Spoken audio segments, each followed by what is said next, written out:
aja yang sholat di awal waktu, sementara istri kita dibiarkan sholat kapan aja gitu ya. Anak kita pun dibiarkan sampai nggak sholat pun kita tidak tegur misalnya. Kita ajak keluarga kita, istri kita, anak-anak kita ajak, ayo sholat harus di awal waktu. Sholat harus di awal waktu. Kenapa? Ini adalah syariat yang Allah tetapkan kepada kita. Nah, berarti kita tadi membangun sebuah peradaban. Jangan sampai kita hanya sekedar mendengar peradaban Islam, hanya sebatas itu. Sementara kita sendiri tidak ikut sebagai pelaku atau terciptanya peradaban dalam Islam. Nah, ini tadi pengendalian syahwat melalui syariat tadi.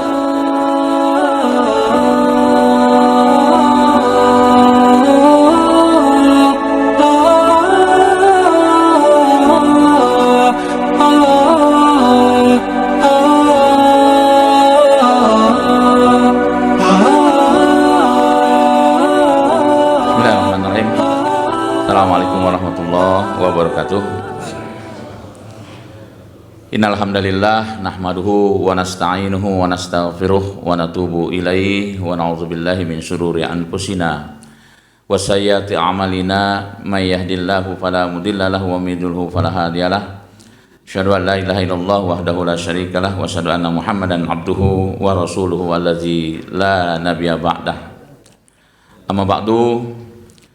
Allah Ta'ala fil Qur'anil Karim, a'udzubillahi minasyaitonir rajim, wallazina amanu wa hajaru wa jahadu fi sabilillah wallazina awaw wa nasaru ulaika humul mu'minuna haqqan lahum maghfiratum wa rizqun karim. Al-ayah. Alhamdulillah, kita panjatkan puji serta syukur kehadirat Allah Subhanahu wa taala yang mana sampai saat dan detik ini Allah masih memberikan berbagai kenikmatan kepada kita, kenikmatan yang tidak pernah ada putus-putusnya diberikan oleh Allah Subhanahu wa taala kepada kita, dan kita pun merasakan kenikmatan itu. Saking banyaknya kenikmatan yang Allah berikan, Allah menyatakan dalam salah satu firman-Nya, wa in ta'uddu ni'matallahi la tuhsuha. Tidak ada seorang pun yang mampu menghitung-hitung nikmat.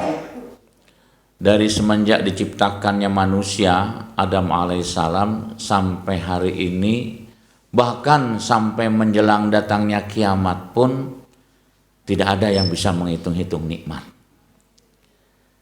Saking banyaknya kenikmatan yang Allah berikan, hanya satu saja yang Allah minta dari sekian banyak yang Allah berikan kenikmatan tersebut. Kata Allah, la'allakum tashkurun, syukuri saja nikmat yang aku berikan, kata Allah. Salah satu jawantah rasa syukur kita atas nikmat yang Allah berikan, maka kita bangun di pagi hari, bahkan ada yang bangun di sepertiga malam, bangunnya itu beda-beda. Ada yang sepertiga malam, ada juga yang di tengah malam, gitu ya. Hanya memang bangunnya beda-beda juga. Ada yang tengah malam bangun ke air tidur lagi, gitu. Ada yang bangun ke air, ambil air wudhu, kemudian sholat malam. Beda-beda setiap kita bangun. Bangun sepertiga malam, bangun. Hanya setelah bangun berbeda-beda aktivitas yang dilakukan. Semoga kita tergolong orang yang disebutkan oleh Allah Subhanahu wa taala fatahajjat nafilatallah. Bangun kita di sepertiga malam, kita tahu sepertiga malam itu adalah waktu yang paling istimewa ketika kita berdialog dengan Allah Subhanahu wa taala. Itu waktu yang luar biasa. Makanya di kalangan para nabi, para rasul, para salafus saleh, para sahabat itu manfaatkan betul waktu yang istimewa itu untuk berdialog dengan Allah Subhanahu wa taala. Apalagi kalau kita baca dalam salah satu hadits qudsi, di mana di waktu sepertiga malam itu Allah perintahkan seluruh malaikat yang ada di langit turun ke bumi, tidak boleh ada satupun yang tersisa. Bayangkan coba. Jadi artinya seluruh malaikat itu turun ke bumi. Perintah Allah Subhanahu wa taala, wa khaful malaikah, wahai para malaikat, turunlah kalian ke bumi, saksikan siapa-siapa yang hambaku pada saat itu dia bangun, kemudian dia bermunajat, berdoa, maka aminkanlah olehmu. Masya Allah, seluruh malaikat langit mengaminkan doa kita di sepertiga malam itu. Namun apabila mereka itu tidak berdoa, wahai para malaikatku, doakanlah mereka. Allahu Akbar. Ini luar biasa. Itulah waktu di sepertiga malam. Alhamdulillah pada kesempatan pagi hari ini kita masih merasakan kenikmatan yang Allah berikan, dan kita syukuri nikmat Allah itu dengan melaksanakan sholat fajar tadi. Besar sekali manfaat sholat fajar 2 rakaat. Kemudian setelah itu kita laksanakan sholat subuh. Kita sholat subuh, kita tahu ada hadis Rasulullah yang menyebutkan 2 ibadah yang tidak bisa dilakukan oleh orang-orang munafik. Berat. Yang pertama adalah sholat isya, dan yang keduanya adalah sholat subuh. Jadi artinya orang-orang yang melaksanakan ibadah sholat subuh itu benar-benar adalah ulaika humul mu'minuna haqqo, kata Allah. Mereka lah orang yang benar-benar beriman, kata Allah. Semoga kita termasuk golongan yang disebutkan oleh Allah Subhanahu wa taala, ulaika humul mu'minuna haqqo, yaitu orang yang benar-benar beriman. Amin ya rabbal alamin. Jamaah salat subuh Masjid Uswatun Hasanah yang berbahagia. Tema yang kita angkat pada kesempatan pagi hari ini tema tentang hijrah. Karena beberapa hari yang lalu kita diingatkan dengan momen 1 Muharram, di mana 1 Muharram itu adalah penetapan tanggal atau bulan Hijriah yang ditetapkan pada waktu itu oleh Umar bin Khattab, yang mengambil tema tentang hijrah. Jadi momentum 1 Muharram itu adalah tentang hijrah. Kenapa hijrah? Ternyata peristiwa hijrah ini adalah peristiwa yang cukup luar biasa, spektakuler. Kita tahu orang Arab itu paling tidak bisa, Pak, yang namanya hijrah. Atau bahasa kita itu apa namanya? Berpindah-pindah. Orang Arab paling nggak suka itu. Kalau orang kita juga sering kalau keluar dari kampung halaman namanya apa, Pak? Merantau. Gitu ya. Merantau. Orang Arab itu paling nggak bisa merantau, Pak. Berat rasanya itu. Makanya momentum hijrah inilah yang dijadikan sebagai penanggalan umat Islam. Makanya di tema yang diangkat adalah hijrah merupakan embrio. Ya, embrionya sebuah peradaban dalam Islam. Hijrah adalah perpindahan atau perubahan dari sesuatu yang tidak baik menjadi baik. Itulah hijrah. Makanya peristiwa hijrah itu dari sejak zaman Nabi Adam alaihissalam ila yaumil kiamah, sampai menjelang datangnya hari kiamat, hijrah itu harus terus kita lakukan. Salah satu firman Allah Subhanahu wa taala yang berkenaan dengan hijrah ini adalah warujja fahjur, kata Allah Subhanahu wa taala. Hendaklah kalian itu melakukan hijrah sepanjang masa, sepanjang kehidupan kita harus selalu hijrah. Apa hijrah yang dimaksud di sini? Yaitu hijrah maknawi, hijrah secara makna. Apa yang dimaksud? Kalau di kita itu dikenal dengan minaz zulumati ilan nur. Yang dikenalnya pernyataan siapa, Pak? Minaz zulumati ilan nur itu habis gelap terbitlah terang. Itu kan minaz zulumati ilan nur. Yang dikenalnya adalah pernyataan Kartini. Ya kan, habis gelap terbitlah terang. Padahal itu adalah firman Allah, Pak. Itu firman Allah. Di mana Allah Subhanahu wa taala menginginkan kepada kita untuk selalu melakukan hijrah minaz zulumati ilan nur. Artinya dari tidak tahu menjadi tahu, itu maksudnya. Dari sesuatu yang gelap menjadi terang. Artinya dari tidak tahu menjadi tahu. Nah, proses dari tidak tahu menjadi tahu itu hanya satu prosesnya. Apa prosesnya, Pak? Tolabul ilmi. Belajar. Makanya wahyu Allah yang pertama kali disampaikan kepada baginda Rasulullah Sallallahu Alaihi Wasallam yaitu tentang belajar. Belajar membaca. Iqra bismi rabbikal ladzi khalaq. Dengan belajar maka semakin tahu kita, maka semakin banyak tahu, maka akan semakin terasa tentang ketidaktahuan kita. Kan yang repot itu orang yang nggak mau belajar. Dia merasa paling tahu. Nah, ini kan yang repot ya. Dia merasa paling tahu sehingga dalam sebuah peribahasa gimana? Katak dalam tempurung. Itu peribahasanya. Orang yang tidak mau belajar gitu biasanya, Pak. Merasa paling tahu seperti katak dalam tempurung. Seolah-olah dia yang paling tahu, orang lain gak ada yang tahu. Padahal hanya di dalam tempurung gitu ya. Begitu tempurung dibuka, nah itu katak terheran-heran kan gitu ya. Ada satu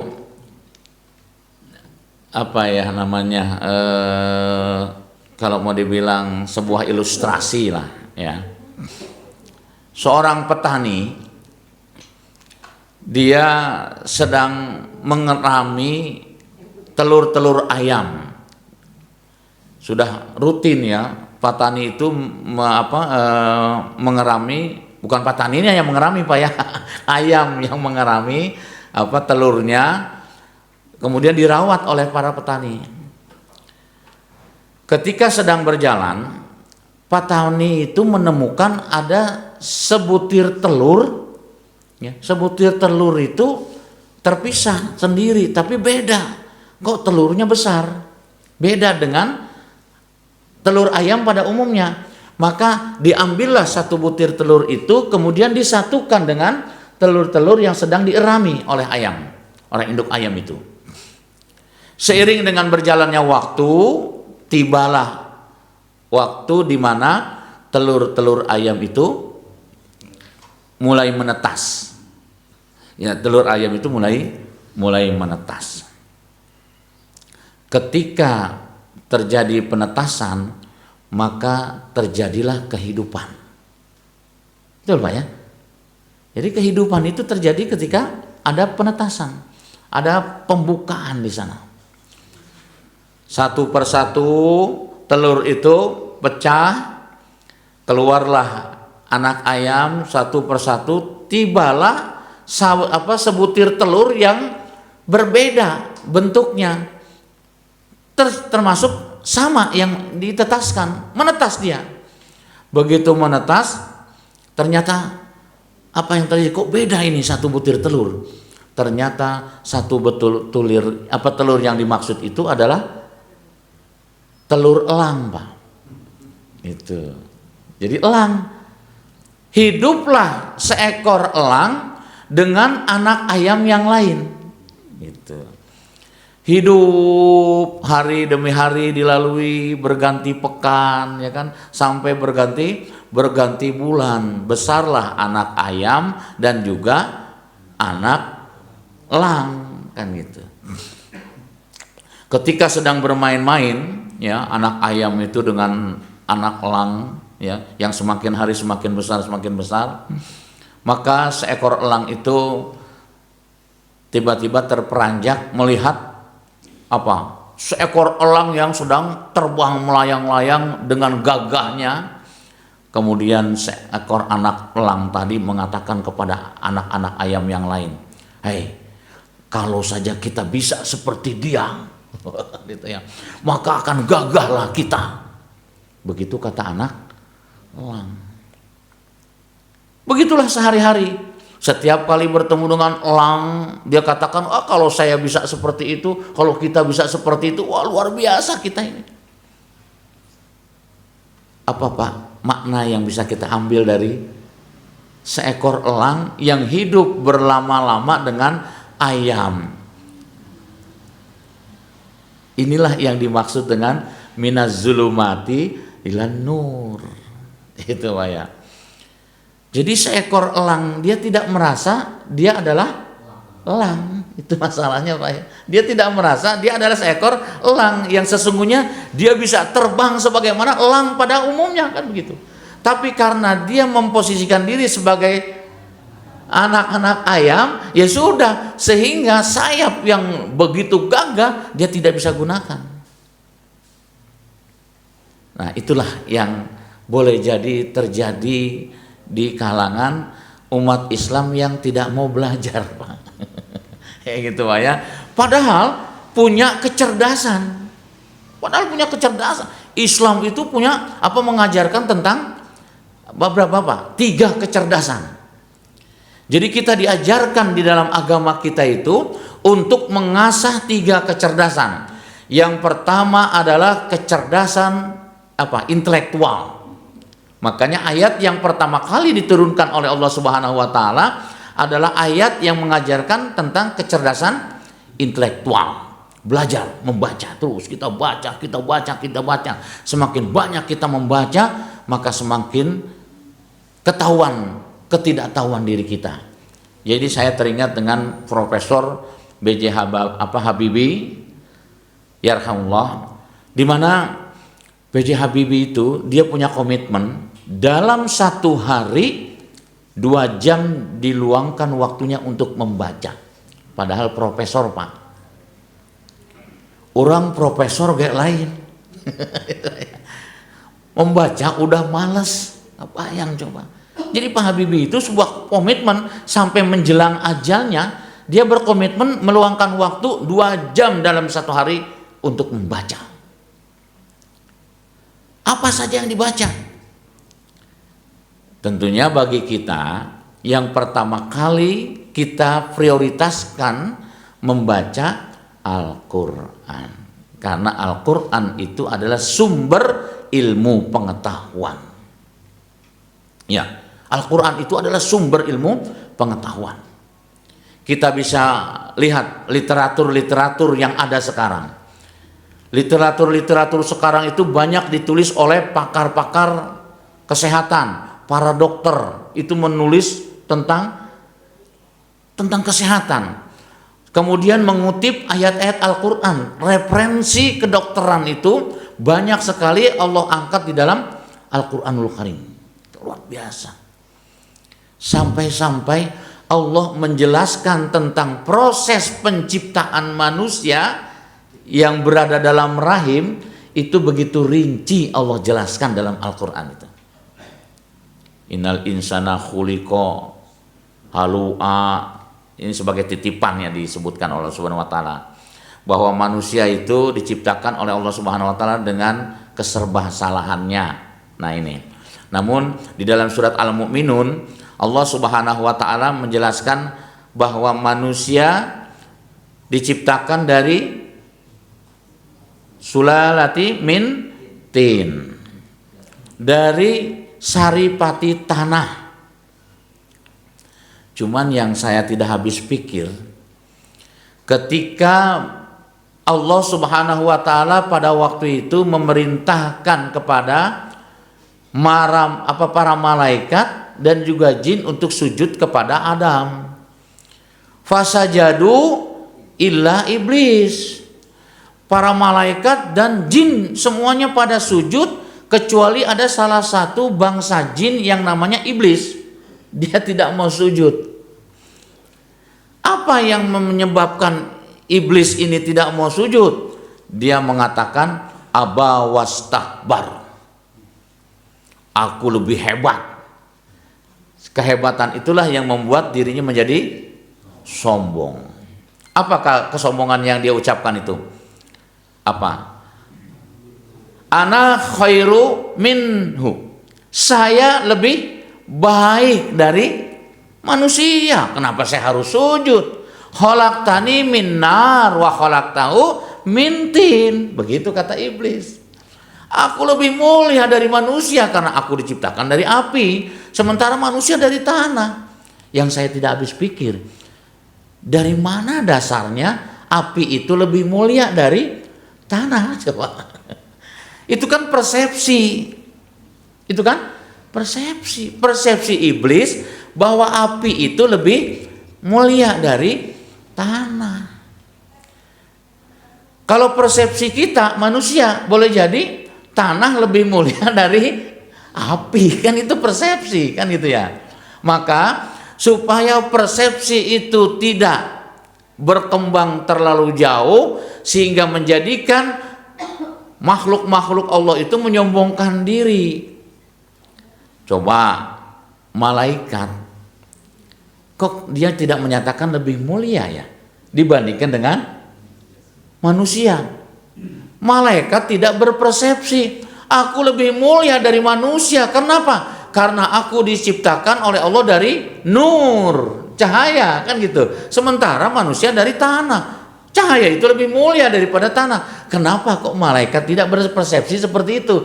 Justru malah iblis yang berpersepsi. Secara tidak langsung diajarkan kita oleh Allah Subhanahu wa taala melalui kisah ini bahwa kita tidak boleh berpersepsi sebelum kita membaca Al-Quran. Karena Al-Quran itulah sebagai sumber kita. Gimana kata Allah Subhanahu wa taala? Al-haqqu min rabbik wa la takunanna minal mumtarin. Yaitu ketika Allah menciptakan makhluk yang namanya manusia, Adam alaihissalam, yang Allah bekali manusia itu dengan satu instrumen, yang dengan instrumen ini manusia itu bisa melakukan apa saja. Oh, itu satu instrumen itu. Apa instrumennya? Yaitu syahwat. Saya tidak bisa membayangkan, Pak, kalau manusia tidak dibekali syahwat, teboga kahayang, Pak. Nah, iya tuh. Apa yang diinginkan? Syahwat, Pak, yang mendorong kita pengen segalanya itu adalah syahwat. Malaikat tidak dibekali syahwat oleh Allah Subhanahu wa taala. Sehingga malaikat tidak punya keinginan macam-macam. Makanya saya tidak pernah membaca di dalam Al-Qur'an maupun di hadis Nabi malaikat itu mengikuti apa kata syahwatnya. Contoh, malaikat Jibril diberikan tugas oleh Allah Subhanahu wa taala menyampaikan wahyu sampai yang terakhir, nabi terakhir Rasulullah Shallallahu alaihi wasallam. Selesai, nabi terakhir sudah selesai. Nggak ada iseng-iseng malaikat nyari-nyari kira-kira manusia mana yang saya mau kasih wahyu, kan gitu ya.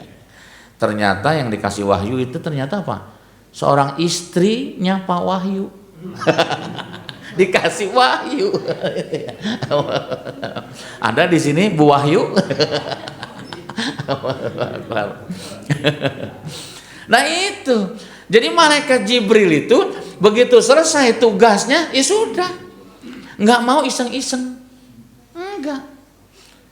Taat kepada Allah Subhanahu wa taala. Malaikat Israel misalnya menyambut nyawa gitu Pak ya.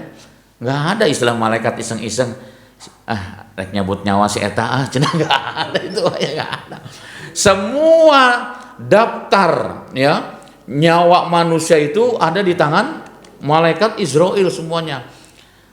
Sipulan sudah ada daftarnya Pak, sudah ada daftarnya. Malaikat Israel itu pernah sempat dilarang oleh Allah Subhanahu wa taala. Sudah bekerja sesuai dengan SOP, bukan begitu ya? Bekerja sesuai dengan SOP ya. Loh iya, malaikat itu sangat streng Pak dengan SOP-nya. Makanya nggak pernah ada istilah malaikat salah nyabut nyawa, nggak ada itu Pak. Kenapa? Karena bekerja sesuai dengan SOP. Makanya pentingnya kita bekerja sesuai dengan SOP Pak. Profesional itu ya. Kalau kita tidak profesional ya sudah berantakan apapun yang kita lakukan.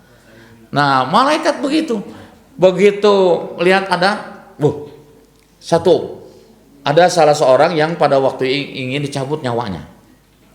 Sesuai dengan SOP, maka mau dicabut nyawanya, Pak. Begitu mau dicabut nyawanya, kemudian Allah larang. Jangan kau cabut nyawa anak muda itu. Loh, kenapa ya Allah? Dia besok mau nikah, kata Allah. Dia besok mau nikah. Loh, emang kenapa? Bukankah selama ini tidak ada persoalan? Ada yang mau nikah, mau ngapain aja, kalau sudah waktunya kan saya cabut, ya Allah. Kan gitu. Apa kata Allah Subhanahu wa taala pada waktu itu? Sebelum dia nikah, ternyata dia melakukan silaturahim. Dia melakukan silaturahim ke saudara-saudaranya, itu yang pertama. Kemudian yang kedua kata Allah Subhanahu wa taala, apa? Dia menitipkan hartanya ke 7 panti asuhan. Satu panti asuhan dikasih 10 dirham, 10 dirham, 10 dirham. Ada 7 panti asuhan, berarti 70 dirham. Itu yang menyebabkan malaikat tidak kuasa untuk mencabut nyawanya, karena ada larangan dari Allah, jangan kau cabut. Karena ini adalah orang yang gemar bersilaturahim dan gemar berinfak. Masya Allah, luar biasa, Pak. Jadi apa yang dikatakan oleh Rasulullah Shallallahu Alaihi Wasallam bahwa silaturahim itu memanjangkan usia. Infak, sodako adalah tolak bala. Malaikat pun tertolak, Pak. Dengan infak itu, Masya Allah. Itu sampai seperti itu, dilarang oleh Allah Subhanahu Wa Taala. Nah, hal itu terjadi di zaman Nabi Allah Ibrahim alaihissalam. Malaikat Jibril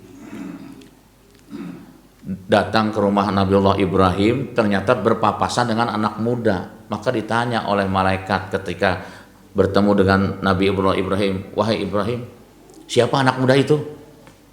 Kata Nabi Allah Ibrahim, itu murid saya.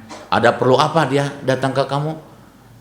Dia minta izin sekaligus ngundang saya bahwa dia ingin nikah. Nah, itu kisahnya itu di situ, Pak. Jadi kisah yang terjadi di zaman Nabi Allah Ibrahim waktu itu. Dia mau nikah. Oh gitu. Kasih tahu.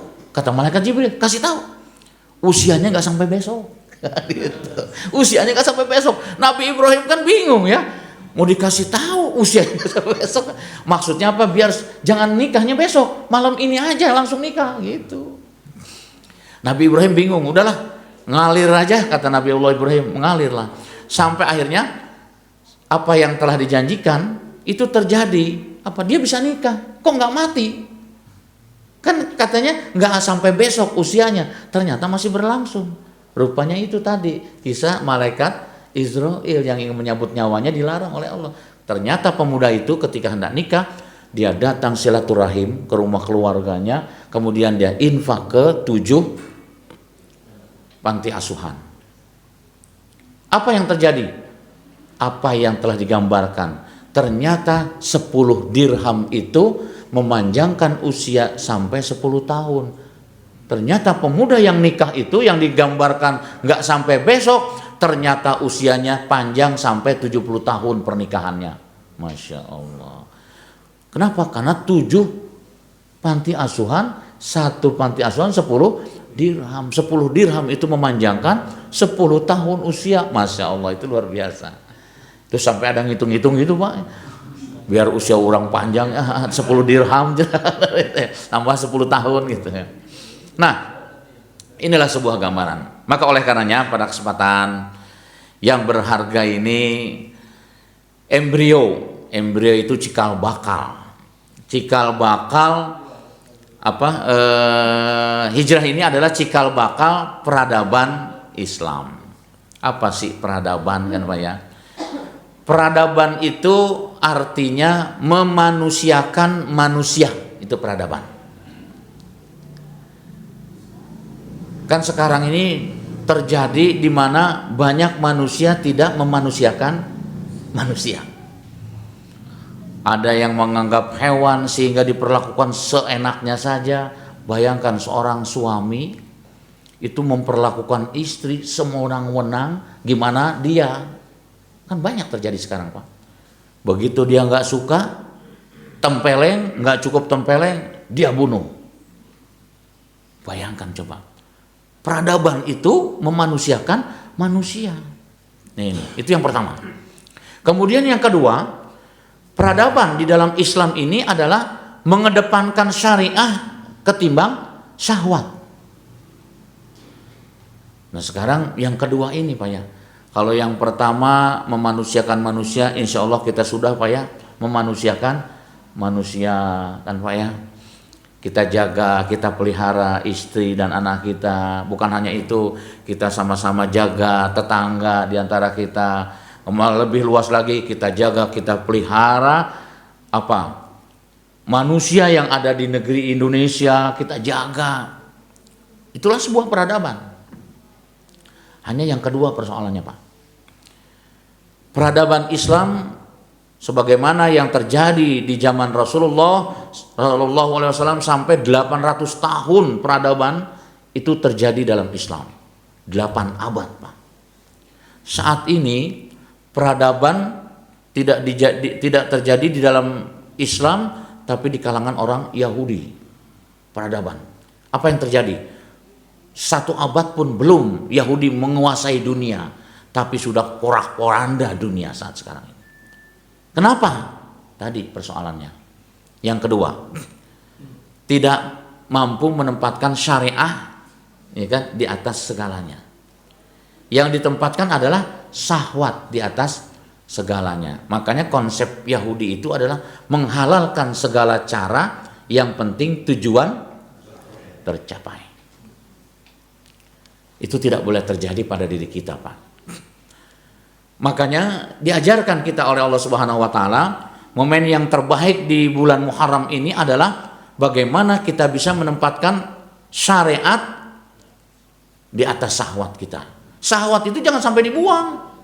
Kenapa? Karena ada orang memahami sufi. Ya, tuh para sufi memang ada 2 Pak ya. Ada sufi memang orang yang menjauhkan dunia. Ada sufi itu di kalangan sekarang sufi suka film. Itu sufi juga itu Pak ya. Itu sufi juga gitu ya. Nah, sufi zaman dulu itu ada orang mengasingkan diri, menghindari dunia. Pokoknya yang namanya dunia udah nggak ada yang benar, kata seorang sufi begitu. Dia uzlah, menjauhkan diri dari dunia, keramaian dunia dia nggak suka. Padahal kita adalah makhluk sosial. Jadi salah kalau kita mengasingkan diri, tidak mau berinteraksi dengan manusia. Kalau kita tidak mau berinteraksi dengan manusia, lantas interaksi kita dengan siapa? Kan gitu. Dengan Allah. Sementara Allah memerintahkan kepada kita lita'arofu, kan begitu. Hendaklah kalian berinteraksi, saling mengenal satu dengan yang lain. Berarti bertentangan dengan fitrah manusia. Jadi kalau ada orang yang mengasingkan diri, saya pokoknya nggak maulah urusan dunia, liur, kan gitu, mengasingkan diri, nggak mau interaksi dengan yang lain. Nah itu keliru, bertentangan dengan fitrah. Di mana Allah menciptakan makhluk yang namanya manusia adalah makhluk sosial, saling berinteraksi seperti itu.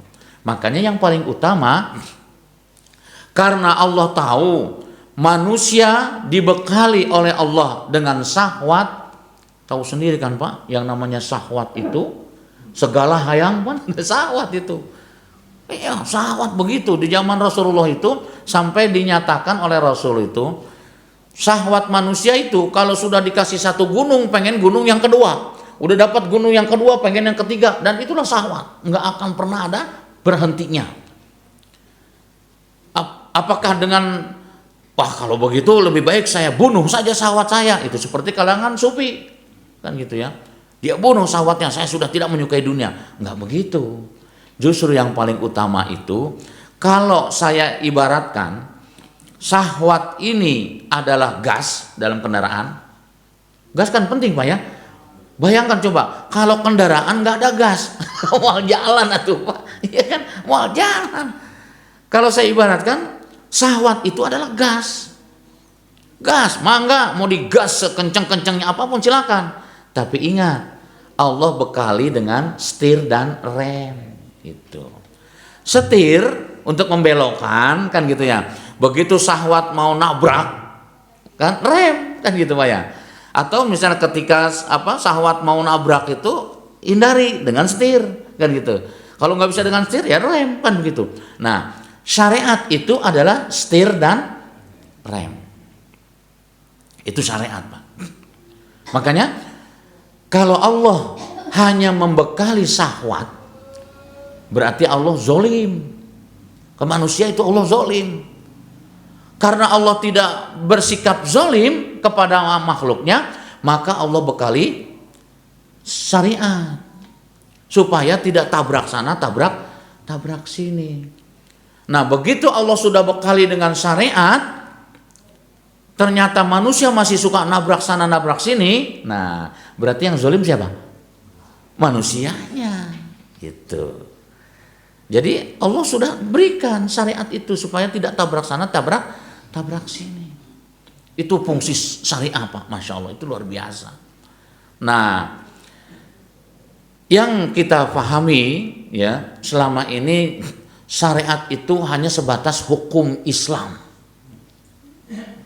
Padahal Pak, syariat itu boleh jadi diantara kita sudah melaksanakan semua. Contoh misalnya, sholat itu kan syariat, ya kan? Makanya coba bayangkan Pak, melalui ibadah sholat ini sebagai perintah dalam syariat, inna sholata tanha anil fahsya, dahsyat itu Pak. Melalui ibadah sholat, seseorang itu mampu mencegah perbuatan keji dan munkar. Dari sholat saja itu Pak sudah selesai persoalan yang tadi ya mengganggu jiwa seseorang itu Pak lewat sholat. Sampai ditambahkan oleh Allah Subhanahu wa taala, ala bizikrillahi tatmainul qulub. Ini syariat. Zikir itu adalah syariat yang diberikan oleh Allah Subhanahu wa taala kepada kita, bahwa kita diperintahkan oleh Allah Subhanahu wa taala untuk zikrullah. Maka salat merupakan zikrullah, kan gitu. Jadi dengan mengingat Allah Subhanahu wa taala, maka akan terasa dalam jiwa kita. Masya Allah, ini luar biasa. Bahwa terkondisi. Nah tadi ya, jadi dengan adanya syariat, maka intelektual kita kan kita diasah tajam. Sebagaimana pisau Pak. Pisau sudah diasah tajam. Nah begitu sudah tajam, tinggal bagaimana menggunakannya. Kalau pisau itu digunakan berdasarkan syariah, maka yang dipakai untuk nyembelih hewan, kan gitu ya, bukan nyembelih manusia. Gitu. Iya kan? Ketika syariat itu tidak dipakai, pisau dipakai menyembelih manusia, kan aneh jadinya. Itu fungsi syariah. Makanya peradaban itu mengedepankan syariah ketimbang syahwat. Jadi mengendalikan syahwat itu melalui syariat. Itu peradaban Pak. Itu yang namanya peradaban di dalam Islam itu.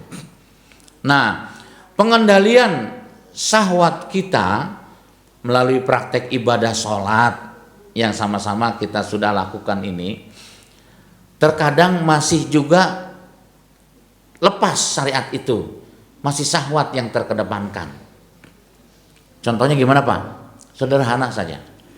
Berdasarkan syariat, waktu zuhur itu jam 12, maka segerakan. Kan syariat itu Pak ya. Tapi syahwat ceritanya lain. Keweda lila kene. Ini syariat.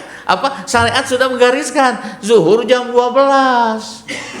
Syahwat juga ikut bermain, kan gitu di situ. Harusnya syahwat kita kendalikan.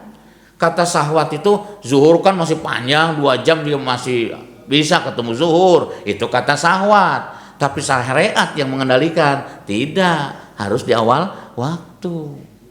Ayul a'mal as-salati biwaktiha. Kan begitu Pak ya. Ya, makanya terasa oleh kita sendiri. Peradaban Islam itu jadi gambling akhirnya Pak.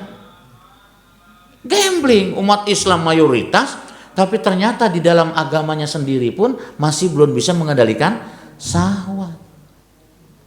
Ya ini mah kita ngereaksi pribadi kita masing-masing aja gitu Pak ya. Nggak perlu meriksa pribadi orang lain gitu ya. Pribadi kita periksa. Benar nggak kita saat ini kita ikut andil membangun sebuah peradaban dalam Islam. Apa peradaban dalam Islam itu tadi berangkat dari pribadi-pribadi kita. Makanya ada proses yang harus kita tempuh itu. Pertama, as-syakhsiyah al-islamiyah. Bahwa setiap pribadi muslim itu harus tadi ya mengedepankan syariat. Sehingga terciptalah al-islamiyah, nilai-nilai Islam dalam kehidupannya. Kemudian setelah itu berangkat, naikkan tingkat berikutnya adalah al-usrah al-islamiyah. Setelah pribadi kita ya menerapkan nilai-nilai Islam, mengedepankan syariat, kemudian keluarga kita. Sudahkah keluarga kita terapkan tadi syariat, mengedepankan syariah ketimbang syahwat. Ya makanya dari kita dulu Pak. Kalau kita sudah terbiasa selalu mengedepankan syariah, zuhur jam 12, sholat jam 12, asar jam 3, sholat jam 3, maghrib jam 6, sholat jam 6, kan gitu ya. Pokoknya semua apa yang Allah perintahkan, kita komitmen dengan waktu itu. Berarti kita ikut andil dalam membangun sebuah peradaban dalam Islam. Kita bangun itu dulu. Setelah kita sudah terbiasa, maka implementasi di keluarga kita, al-usrah al-islamiyah. Di keluarga kita bangun. Nilai-nilai Islam itu harus terbangun dalam keluarga. Jangan sampai kita aja yang sholat di awal waktu, sementara istri kita dibiarkan sholat kapan aja, gitu ya. Anak kita pun dibiarkan sampai nggak sholat pun kita tidak tegur misalnya. Kapan peradaban itu bisa terbangun? Nah ini Pak, momennya peradaban teh. Jangan sampai kita hanya sekedar mendengar peradaban Islam, hanya sebatas itu. Sementara kita sendiri tidak ikut sebagai pelaku atau terciptanya peradaban dalam Islam. Nah ini tadi pengendalian syahwat melalui syariat tadi. Makanya sekarang kita ajak keluarga kita, istri kita, anak-anak kita ajak, ayo sholat harus di awal waktu. Sholat harus di awal waktu. Kenapa? Ini adalah syariat yang Allah tetapkan kepada kita. Nah berarti kita tadi membangun sebuah peradaban. Jadi syariat Islam itu jangan sampai diasumsikan hanya hukum potong tangan, rajam, cambuk. Bukan itu hanya bagian kecil dari syariat Islam, itu bagian kecil Pak. Sementara yang lain itu jauh lebih banyak. Contohnya seperti tadi ya, bagaimana kita kedepankan syariat tadi. Masya Allah, itu luar biasa. Kita bangun, kalau sudah tercipta kita, keluarga kita, sampai kalau keluarga kita sudah terbiasa, nggak ada istilah istri kita itu sholat zuhur jam 2 kan gitu ya. Anak kita sholat zuhur jam 3 menjelang asar biar deket cenah waktunya kan. Nggak gitu. Kita coba ciptakan ini peradaban dari kita dan keluarga kita terus. Jangan pernah bosan untuk mengingatkan diri kita dan keluarga kita. Salah satu firman Allah surat 16 ayat 125, Allah Subhanahu wa taala menyampaikan, ud'u ila sabili rabbika bil hikmah wal mau'izatul hasanah wajadilhum billati hiya ahsan, kata Allah Subhanahu wa taala. Ajaklah semua manusia untuk selalu berada dalam syariat Allah. Kan gitu ya. Yang pertama kali harus kita ajak siapa Pak? Hah? Diri kita dulu Pak, jangan keluarga. Diri kita dulu kita ajak. Jangan sampai ayo keluarga, nah ayo ke masjid, hari urang nanti ke masjid misalkan gitu ya. Ayo aja suruh mama, ayo ke masjid, hari kita tara ke masjid misalkan gitu ya. Jadi yang pertama kita ajak adalah diri kita dulu. Kita rajin ke masjid, ya sholat di awal waktu, kita dulu Pak ya. Jadi apa yang kita inginkan terhadap keluarga kita, ma fil aba fil abna, kata Rasulullah. Apa yang kita inginkan terhadap keluarga kita, contoh misalnya kita menginginkan punya keluarga yang soleh atau soleha, istri yang soleha, anak yang soleh dan soleha, maka kata Rasulullah ma fil aba fil abna, dari kita dulu. Kalau kita menginginkan keluarga yang soleh atau soleha, kita sebagai orang tua harus membentuk pribadi yang soleh dan soleha. Sehingga ketika kita ajak keluarga kita untuk menjadi anak yang soleh dan soleha, istri yang soleha misalnya, nggak sulit. Jangan sampai kita ajak istri kita biar jadi istri yang soleha, sementara kitanya tidak soleh. Kumaha tuh Pak? Jadi itu kalau yang begitu mental apa namanya Pak? Yang begitu itu mental calo. Kan gitu, atau apa namanya itu Pak? Kalau di terminal itu Garut, orang mau ke Garut dia masih di terminal, terus kan gitu ya. Nah itu mentalnya kayak begitu. Bisanya hanya orang lain yang disuruh, Cirebon, nah, kan gitu. Karena udah ada tol baru, cepat, ayo naik. Orang mau udah sampai Cirebon dia masih di terminal, kan gitu. Nah jangan sampai kita pun seperti itu, ya Pak ya. Hanya bisanya nyuruh aja ke orang lain sementara kitanya tidak melakukan. Kaburo maktan indallah antakulu mala taf'alun. Murka besar Allah kepada orang-orang yang bisanya hanya menyuruh aja sementara dirinya tidak melakukan. Masya Allah, Islam is the best. Itulah sebuah pernyataan yang disampaikan oleh seorang sosiolog dari Inggris, yaitu George Bernard Shaw. Dia adalah seorang orang Inggris keturunan Yahudi, melakukan penelitian panjang tentang sistem yang ada di dunia. Ternyata ditemukan tidak ada sistem yang paling bagus di dunia ini kecuali sistem Islam. Kenapa? Tadi Pak, karena Islam mengajarkan apa? Syariat is priority. Jadi mengedepankan syariah, mengendalikan syahwat. Itu hanya di Islam Pak, di agama lain tidak ada. Tidak ada di agama lain. Kenapa saya katakan tidak ada di agama lain? Salah satu contoh saja. Mereka itu hidup, yang menghidupkan siapa? Mereka itu dikasih nikmat, yang memberi nikmat siapa? Kan Allah. Iya kan? Allah. Tapi dia tidak mau mengakui Allah sebagai pemberi nikmat. Nah ini kan sebuah, nggak ada itu. Agama lain nggak ada. Hanya Islam yang ada. Cuman persoalannya tadi kembali lagi Pak ya, bahwa di dalam Islam itu ada satu proses yang namanya tolabul ilmi. Nah ini yang jadi persoalan, banyak yang belum tersentuh dengan tolabul ilmi. Tapi ada juga yang persepsikan tolabul ilmi itu hanya yang bersifat formal, TK, SD, SMP, SMA, S1, S2, S3, mentok udah Pak ya. Ada S9 Pak? Nggak ada, udah mentok sampai S3, sudah selesai. Kalau mau dihitung dengan usia coba berapa tahun itu? Paling katakanlah 25 tahun sudah jadi profesor misalnya, selesai. Berarti selesai udah belajar? Kan tidak. Tolabul ilmi faridotun ala kulli muslimin wal muslimat. Belajar itu bagi seorang muslim itu tidak ada kata berhentinya. Karena apa? Minal mahdi ilal lahdi. Wah, itu Pak ya. Kalau saya yang menyebutkan itu minal ana ilal lahdi. Itu ya. Jadi mencari ilmu itu dari semenjak buayan Pak. Coba terpikir nggak Pak oleh kita Pak, dari sejak dibuai itu sudah diajarkan ilmu. Ilmu apa Pak? Ilmu nenen Pak. Aduh Bapak, iya kan? Bayi kan belum bisa apa-apa, maka ajarkan supaya dia bisa nenen, menyusu. Kalau nggak diajarin nggak bisa Pak. Makanya ada seorang ibu, anak saya nggak mau nyusu, akhirnya kasih susu sapi. Itu ya, nggak mau nyusu, kasih susu sapi. Padahal Pak, Rasulullah sudah ngajarkan, begitu bayi lahir tempelkan madu di ibu jari, ya pas simpen madu apa di ibu jari, tempelkan di langit-langit bayi sampai bayi itu terasa mengisapnya.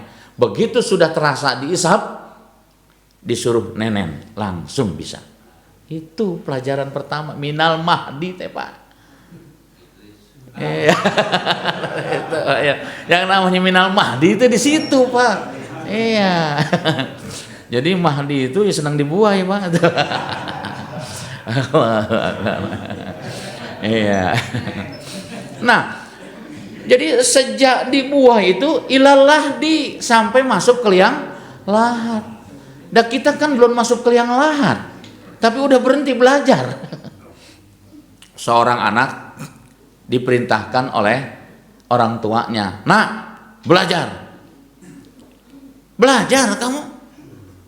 Anaknya balik nanya ke bapak, "Ari bapak, ibu kenapa nggak belajar?"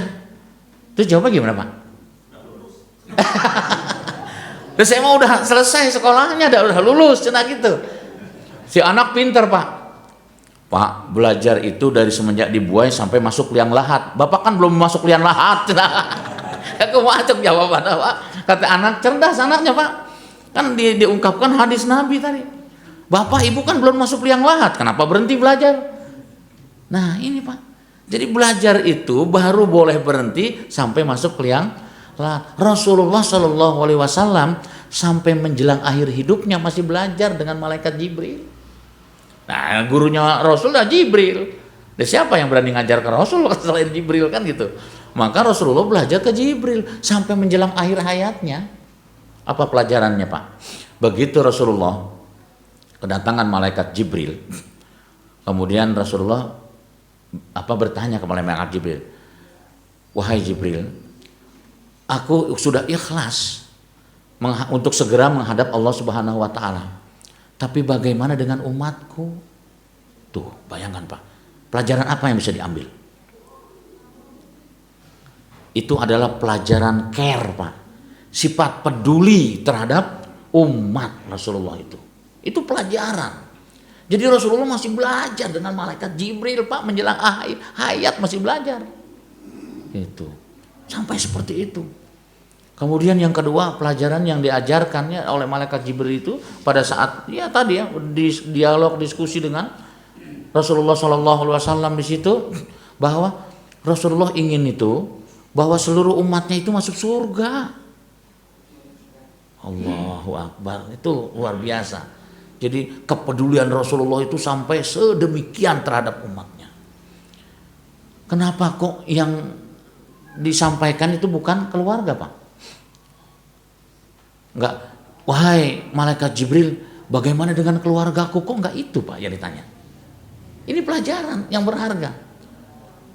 Bagaimana kepedulian itu? Kenapa? Karena Rasulullah adalah seorang pemimpin umat. Makanya umat yang diingatkan oleh malaikat Jibril, bagaimana dengan umatku? Aina ummati? Aina ummati? Aina ummati? Itulah yang ditanyakan oleh Rasulullah kepada malaikat Jibril. Itu pelajaran. Dari situlah akhirnya malaikat Jibril mengajarkan kepada Rasulullah SAW bahwa Allah Subhanahu wa taala menetapkan bahwa seluruh umatmu itu masuk surga. Masya Allah. Saya teringat dengan satu ungkapan yang disampaikan oleh Rasulullah SAW ketika bersama dengan para sahabat. Rasulullah menyatakan, "Kullu ummati yadkhulunal jannata." Wahai sahabatku semua, ketahuilah olehmu bahwa seluruh umatku pasti masuk surga. Wah, bahagianya bukan main sahabat itu. Semua merasa senangnya bukan main. Tapi kalimat yang dikemukakan oleh Rasulullah, belum titik, Pak, baru koma. Sahabat udah seneng, ternyata baru koma. "Ketahuilah olehmu, hai sahabatku, seluruh umatku pasti masuk surga, illa man aba." Ada kelanjutannya, "kecuali umatku yang nggak mau." Wah, sahabat yang tadinya udah senang, Pak, beranjak loh. Ada gitu umat Rasulullah yang tidak ingin masuk surga. Maka salah seorang sahabat memberanikan diri, dia nunjuk mengatakan, "Waman ya'ba ya Rasulullah?" Siapa sesungguhnya umatmu yang tidak ingin bahagia? Begitulah tutur yang disampaikan oleh salah seorang sahabat. Maka Rasulullah mengatakan, "Man asoni faqad aba." Dialah umatku yang tidak ingin masuk surga, yang tidak ingin bahagia. Siapa? Tadi yang selalu mengedepankan apa kata syahwatnya. Selalu mengedepankan apa kata syahwatnya. Makanya dari situ diambil sebuah kesimpulan, pelajaran apa yang didapat oleh malaikat Jibril terhadap Rasulullah Shallallahu Alaihi Wasallam. Ternyata satu pelajaran di mana Allah Subhanahu Wa Taala menghendaki seluruh hamba-hambanya menjadi orang yang bahagia. Dengan dasar itulah akhirnya kita diperintahkan untuk berdoa, Rabbana atina fid dunya hasanah wa fil akhirati hasanah wa qina azabannar. Itu doa.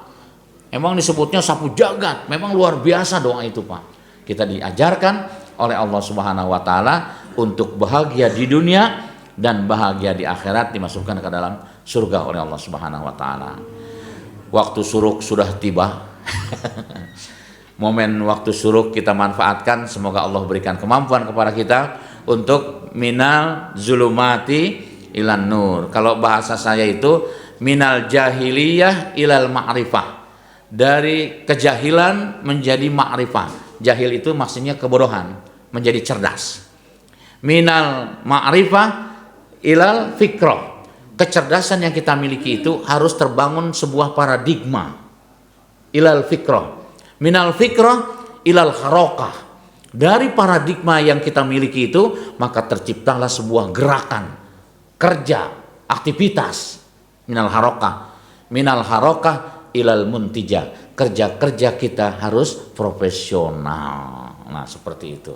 Itulah makna dari peradaban dalam Islam. Itu saja barangkali yang dapat saya sampaikan, lebih kurangnya mohon maafkan. Akhirnya mari sama-sama kita berdoa, bermunajat ke Allah Subhanahu wa taala. Semoga Allah Subhanahu wa taala memberikan kemampuan kepada kita untuk menjadi yang terbaik. Innallaha wa malaikatahu yusholluna 'alan nabi. Ya ayyuhallazina amanu shollu 'alaihi wa sallimu taslima. Hamdan syakirin, hamdan na'imin, hamdan yuwafi ni'amahu wa yukafi mazida. Ya Rabbana lakal hamdu wa lakas syukru kama yanbaghi li jalal karim wa 'azimi sultanik.